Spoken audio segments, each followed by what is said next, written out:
Good morning. Morning. Welcome. Thank you for having me again. Oh my God, it's spring. It's hot, it's summer here. 93 tomorrow night. Well, spring is the traditional end of winter here in the northern climates. And winter is a time of rest for our planet. It's a time when the temperatures drop, the plants stop growing, many of them drop their leaves, animals go into hibernation. In many areas, the ground is blanketed in snow. Things left outdoors are covered and forgotten. There are fewer hours of daylight, so our natural rhythm slows. We sleep or at least scale back our activities in the natural scheme of things. I understand there are people that like to go skiing. I'm not talking to them. Spiritually, winter represents our state of denial. We cover things up. We forget about them. We stop thinking. We stop growing. We become dormant and unable to move through whatever quagmire is freezing us in place. The popular phrase that has become known in the last few months because of Game of Thrones, winter is coming, represents a real spiritual bummer. Something to be avoided if at all possible. However, there's an interesting phenomenon that appears during winter, generally toward the end, and not by accident. It's called cabin fever. Oh, yeah. We grow restless and temperamental. The confines which have been comforting to us for the last few weeks or months suddenly start to seem awfully small. The people we've been cooped up with get dumber by the second. We can't understand how we ever chose to be with them. Yeah. And only thank God for the grace and glory that we are able to put up with them. And how fortunate they are that they have us to guide them through. Yeah. Holmes writes in the textbook that emotion uncontrolled produces chaos. Unexpressed, it produces confusion, conflict, and complexes. For energy will have an outlet. Bottled up, it creates a pressure that is the cause of much damage to the physical man. Also to the spiritual. If we bottle up our emotions, if we don't allow outlet, if we don't express ourselves, if we don't grow, we are pressurizing a vessel. And any of you who have ever worked with a pressure cooker knows what happens if the little safety valve on top gets blocked up. It's a reason why pressure cookers are used to make homemade explosives. Oh. Pressure contained, when released, is exceptionally dynamic. Spring finally arrives, and we are thrown into the tempest of tornado outbreaks, hailstorms, flooding rivers, muddy roads, and basketball's March Madness. So called because there are so many teams going in and so little time to find an eventual winner. It is madness. It is in the springtime that the weather becomes unstable. The cold fronts which have been moving across the nation suddenly start meeting warm, moist air rather than just more cold air. And the two don't get along well. Rather than mixing, they stir. And they become violent. And they lead to disastrous outcomes if Your house is in the path of a tornado, the tornado wins every single time. When the rains fall and the snows melt quickly, the rivers rise, and if your house is in the lowlands, the river's going to win every single time. Spiritually, we are being torn apart in this springtime. We are being torn apart because the denial that we've been so comfortable with, the things that we've been burying under the snow, the things that we've been sleeping through, are starting to prod at us, to poke in uncomfortable ways. Our spirituality is awakening and saying to us, okay, you've been getting away with it up till now, but you're not doing the one thing that Spirit has to do every single second of every single day. Grow. Spirit is a creative process. The power of love is creating something all the time, even if it's something we don't want. If we project into the universe that this is what we believe, Spirit says what? Okie dokie. You got it. If we force ourselves to not grow, we are going counter to what our spiritual truth is. We must grow. The little baby grows every single day. We look at our children, and as they grow from elementary to middle school to high school and eventually to college age and on, and you find those old photographs and you look and you go, what happened to my baby? What happened to that little child that believed everything I said was gospel and obeyed me without question? And now they're questioning my values? And they're taking off and doing things that I'm not a part of? Wow, that's scary for an adult. For a parent to realize that you better have done a good job, because whatever you did is now going to be reflected out in the world, not through your own control, but through the values of somebody else. Holmes writes again, just so far as we depend upon any condition, past, present, or future, we are creating chaos, because we are then dealing with conditions, effects, and not with causes.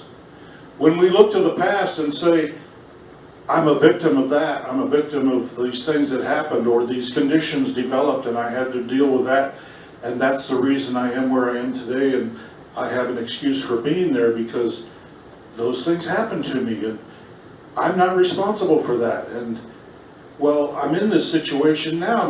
Maybe my job doesn't pay as much as I'd like it to pay. Maybe I'd like to be doing a whole different field. I'm in the process of reading Michelle Obama's book, Becoming, and I'm in the chapter where she was talking about, she's been working since she got out of law school to become a really good lawyer and to work in this firm and become a partner eventually. And suddenly she realized that wasn't what she wanted to do. She didn't know, and I haven't read enough of the book to know how it turns out, don't tell me. But she knew she didn't like what she was doing. But she had the presence of mind enough, and I think this is kind of a cute part of the book, that she came from a working class family. Her father went to work, forced himself to go to work even after his health long since had told him not to. Her mother worked continuously, and she was riding in the car with her mother, and she said, Mom, I just don't feel fulfilled. And she kind of describes this sidelong glance that her mother gave her without any words. It just said, really?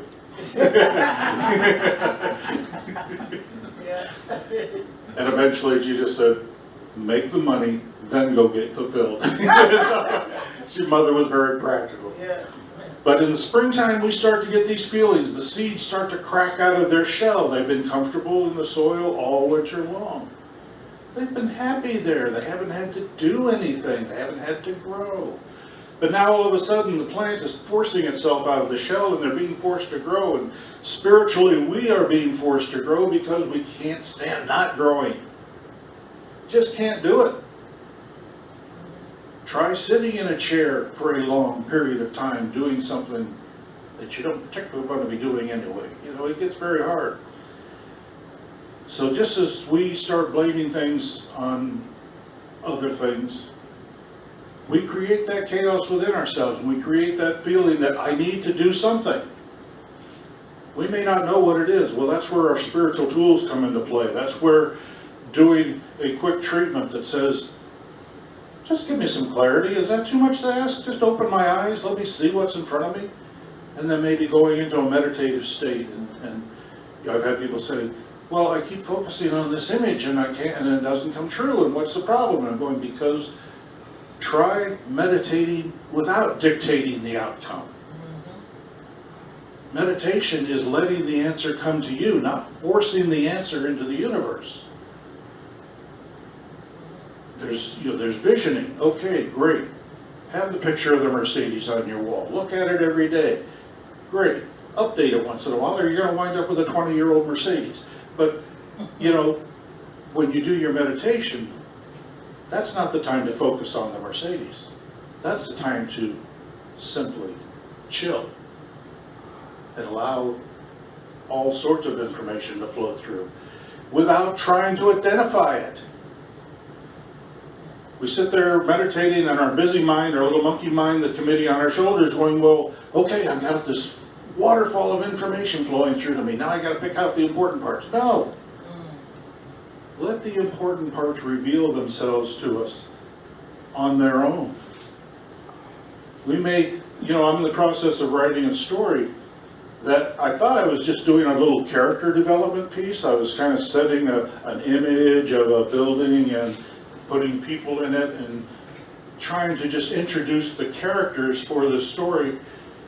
And I realized suddenly that I might be writing a whole different story.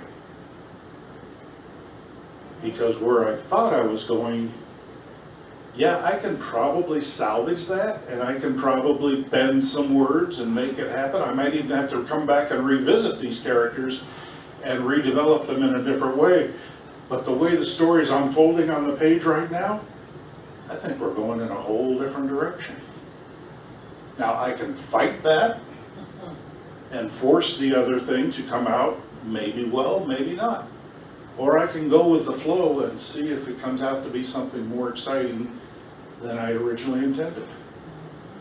Maybe a nice little short story instead of a longer piece. The chaos is where I live. The chaos is where everything is possible. The chaos is where anything I reach out and grab has potential power and potential value, if I recognize it and allow myself to see that. If we force things, we break things. So this is where we say, oh my God, it's spring.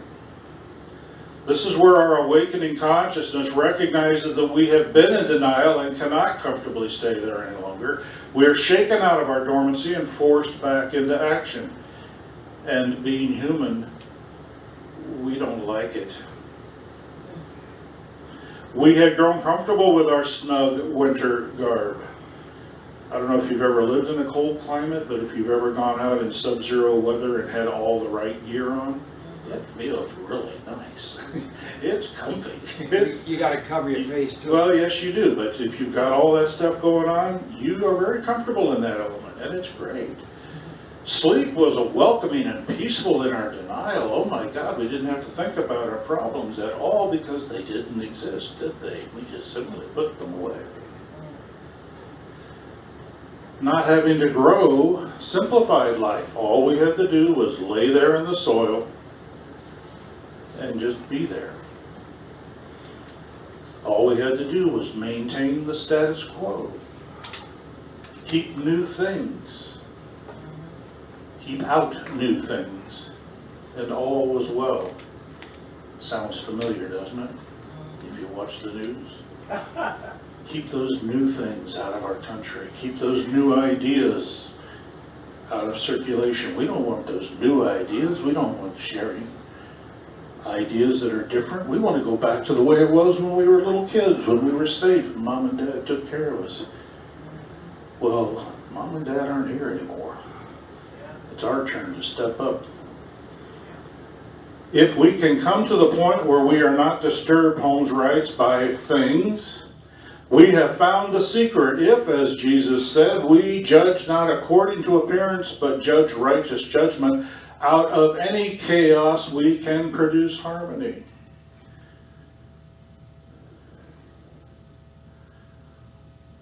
We've all heard the term judging a book by its cover.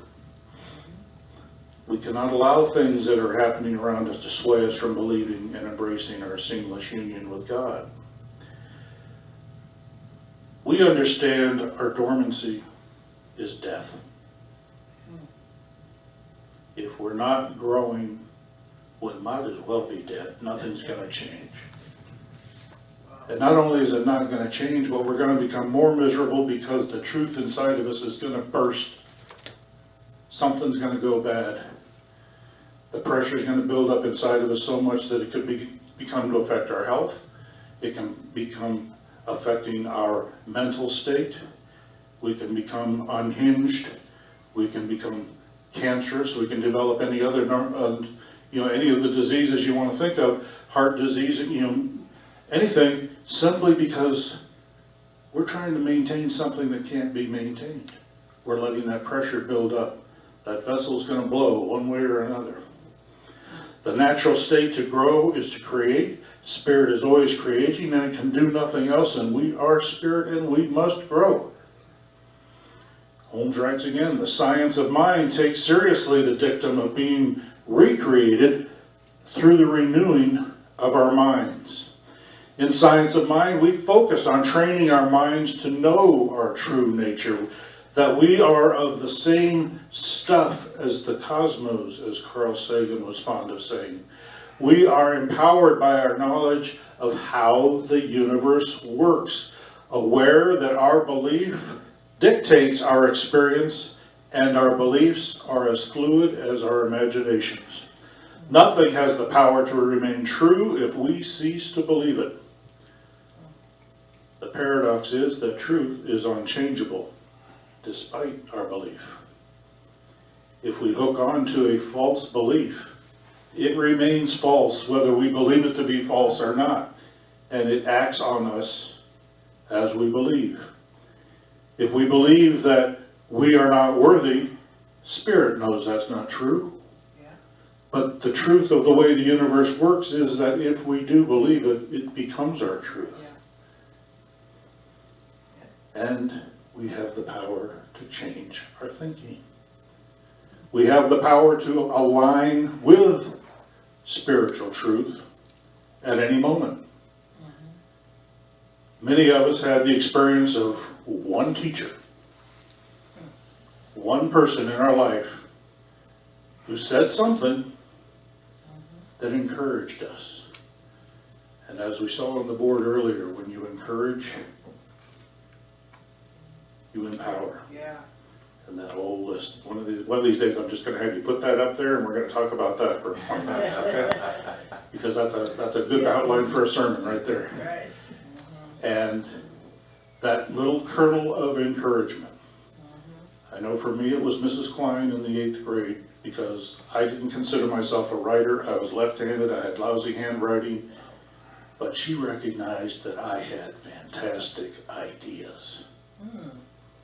And encouraged me to write, even though my stories were such that I didn't have the courage to read them out loud, because I thought, I really loved writing this and it was kind of fun, but it sounds stupid out loud. Because I'd also had encouragement in the negative direction from my peers that said I was stupid. So,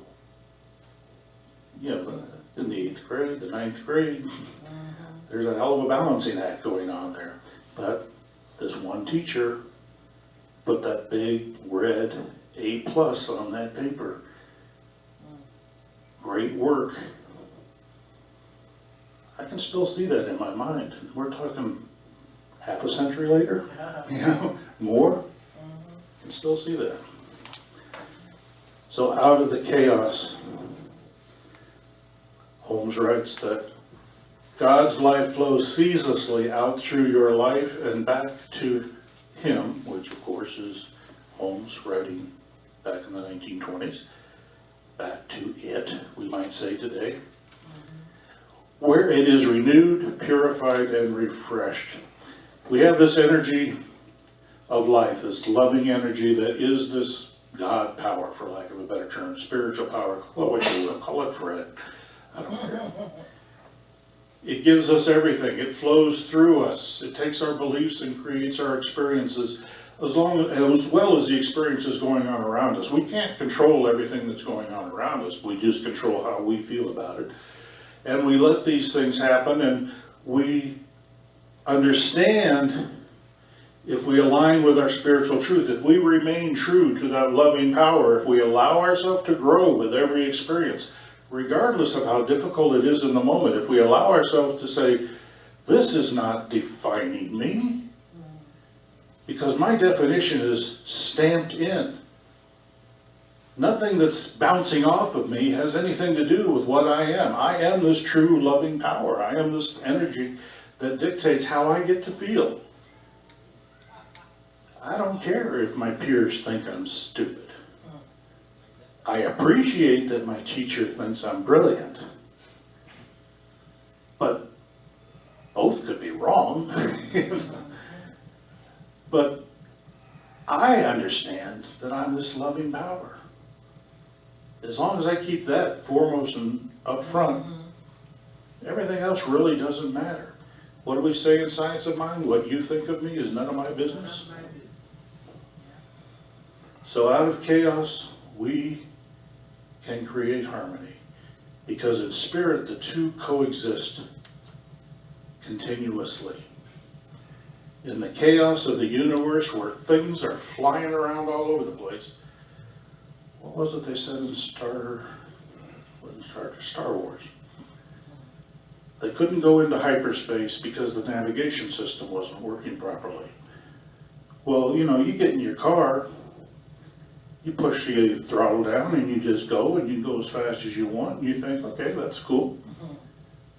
But then you realize, well, you wouldn't do that with your eyes closed, would you? It might get real dangerous real quick. And to go into hyperspace without having a good map of what's in front of you would have the same effect. You're flying faster than the speed of light, which means you will never see what you're about to hit until you've already hit it. So you better have a good navigation system working. The chaos, things are flying around everywhere. And yet, when we're in harmony with it, when our navigation system is functioning properly, we can flow right through it, hit all the empty spots, and make the right changes. Make the right changes. Anyway, make the right changes, Divine, Yeah. and everything falls into place. connection. So spring can be frightening. Spring is when all these turmoils are happening.